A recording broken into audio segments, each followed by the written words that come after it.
But Grant, since I don't have my our helmets this week, and I was Yep. looking, and it's just us two.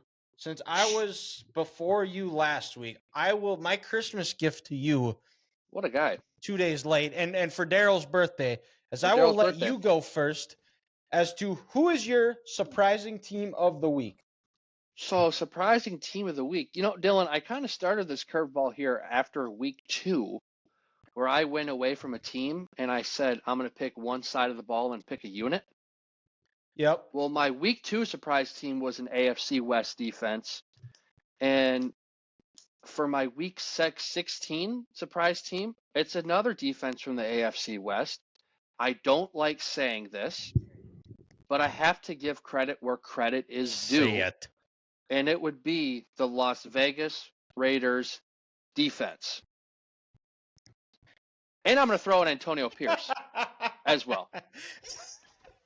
So, Complete a pass for 3 quarters. I know. And they still lost. Quarterback ever. Are you done, Stephen A? Because can I talk about the Raiders defense, or are you just gonna are we gonna talk about the Raiders offense?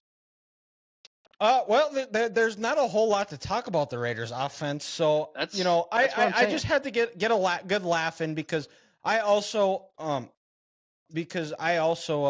did the same thing to my boss who thought he would be funny and smug and talk shit to me after the Cowboys lost to the Dolphins. You see, this is why you don't talk until the games are done.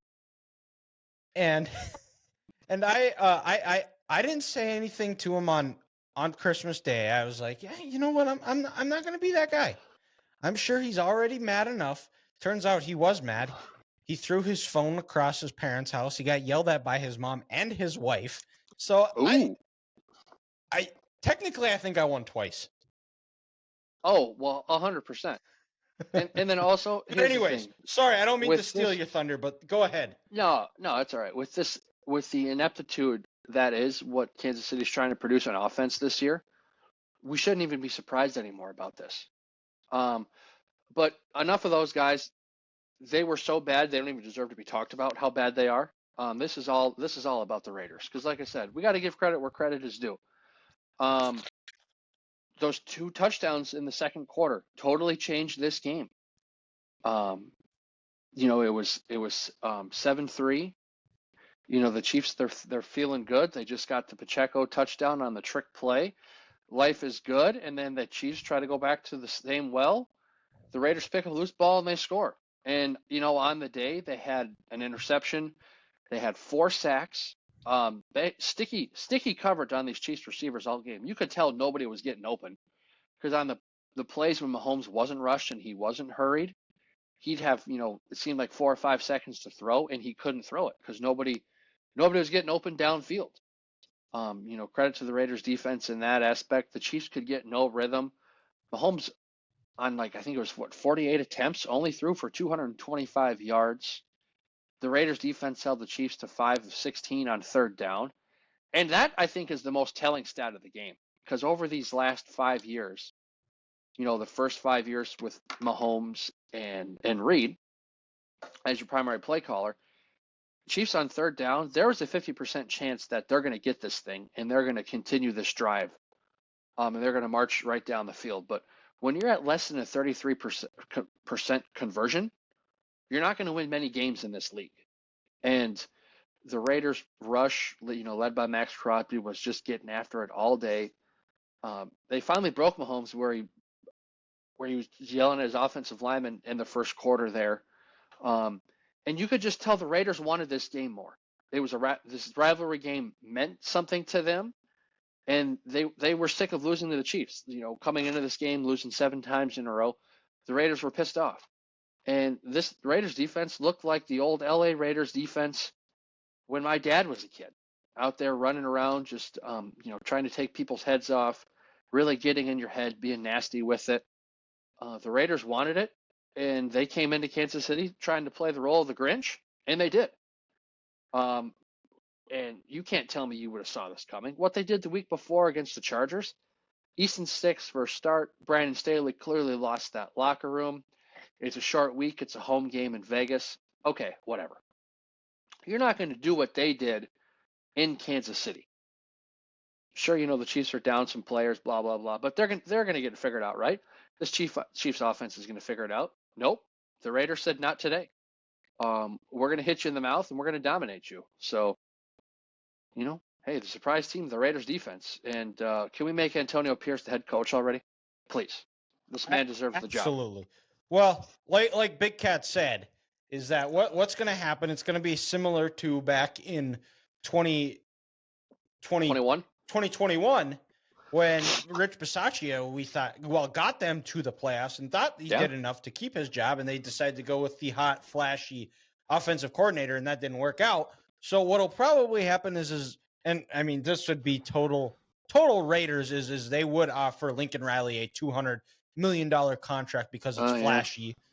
And and the thing is too is I like what Lincoln Riley has done at USC, where it seems to be they have a lot of guys in the portal, a lot of guys leaving, but maybe those are the guys that should have left. Bringing in a defensive coordinator, a guy who's won 2 national titles as a head coach, and another defensive coordinator from your biggest rival. Maybe Lincoln has realized that his offense isn't going to be able to win games in December and in January to get them over the hump to win that national title. So, I'm hoping Lincoln stays and can do something to figure out, because I now that Matt Entz is there, I've got a soft spot for the Trojans, and I want to see them succeed. But Grant, back to the Raiders defense, incredible, and it felt like too that game flipped when they had that first fumble return. Oh yeah, and because that first drive they went down, they scored as like, oh, this offense is humming, and then they try that trick play where they line Mahomes up as a running back, and it didn't work. They fumble it, scoop, and score a touchdown. And right now, this Chiefs offense, it almost feels as well. I'll wait here, but because they'll be they're off. I'll flip it, and the Chiefs offense is going to be my disappointing team. Spoiler alert! But so we'll put a bow on the Raiders defense as a surprise team. Give Antonio Pierce the job. And I was listening to Two Pros and a Cup of Joe today, and LeVar Arrington actually coached with Antonio Pierce at Long Beach Poly in when he was a high school coach, and the progression that Antonio Pierce has is just the way he's been able to. He talked about how Antonio Pierce was one of those guys where the coaches would talk and explain it, and then Antonio did a really good job of simplifying it, where some of these coaches have to be the smartest guy in the room, where it sounds like Antonio Pierce is. What he's saying is just get to the flat, or get in your drop type of thing. And you could tell the guys love playing for him. And I don't, and the way that defense is I think they've actually built a solid defense up. If they can figure out the quarterback, I think you trade Devontae Adams, because you cannot build a team. You don't build an offense around a receiver, because if you don't have the talent around him,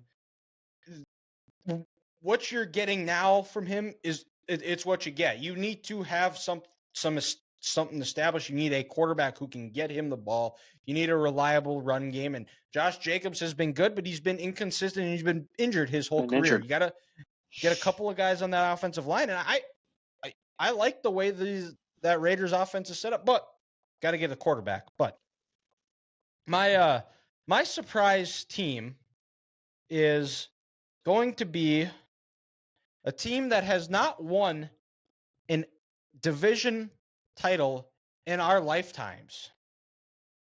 And I'm going to go with the Detroit Lions. Now, in a sense, this surprise team is somewhat of a bit of our team of the week, because I expected the Lions to be in the playoffs. But the way this game played out, this is why they are my surprise team. And anytime that you win a division title in 30 years, you deserve to be mentioned on this podcast. So And it's so funny. I love when the Vikings and the Lions play, because being a Michigan fan by default, I follow a lot of Michigan fans who also just by default happen Lions to be fans. Lions fans, and living where I live also have a lot of Vikings fans. So you get to see the roller coaster of emotions in the game where things are going great one side, and then the other side it's like, what are we doing? What's going on here? Why is Nick Mullins still in the game? Oh, great. There's that old reliable Lions defense. Oh, Goff isn't there. Oh, here we go. Classic choke job. Defense is showing its colors. We're done. And you know, with the Vikings, it felt like they had this game under control. They won the middle 8. They scored right before half. They got the ball. They went right down the field and scored, took the lead. And, that was when the Lions fans were saying, here we go again. Can we get rid of Aaron Glenn? We can't have nice things. Why do we have to deal with this? What type of torture? Why do we deserve this torture?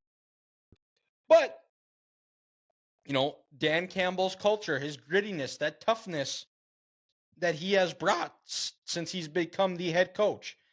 And they didn't quit. They were able to force some turnovers. They got stops when they had to. And they made the plays that they had to make. And very similar to that Michigan-Ohio State game. When the game was on the line, the defense showed up, got an interception that sealed the victory. And tip your cap to Dan Campbell, because it's been incredible to see that transformation, and just talk about where it would have been easy that first year where they could have fired him when they went the first 2.5 months without a win, and see them with the way last year they got off to a slow start and end the year on a high note, keeping Green Bay out of the playoffs. And this year, it's been a roller coaster, because the Lions are still the Lions in a fall. That just doesn't happen over 1 year. You still just got to keep getting that out of you and learning from it and moving on. And I thought it was cool in the post-game locker room when Dan Campbell, he brought up guys from the old regime and talked, and you could clearly see how emotional it was and what it meant. And to most people, it's a division title. But when you've been the doormat for the NFC, because crazy to think too, and wild stat, is that the Lions are the only team in the NFC that have never played in the Super Bowl. Oh, that's crazy. So winning your first division title, doing it in your first 30 years, I can't wait for a Ford Field playoff game, because the Lions fans deserve that. And just bringing in guys from even the 90s, from the last time they won that division title, or bringing guys from that 0-16 team, that Dan Campbell, it's a special thing. And seeing guys like Taylor Decker, Frank Ragnow, I can't remember who else they had on that team, but it was cool to see. And I want to see the line. I want to see him win a playoff game. And, even if they don't win it, I still think this season is a success. This division is, if they can keep improving that defense and get some nice pieces and just kind of solidify their defensive line, they're going to be a problem for the next 10, 15 years, and somebody to complement Aiden Hutchinson. And so that's why the Lions are my surprise team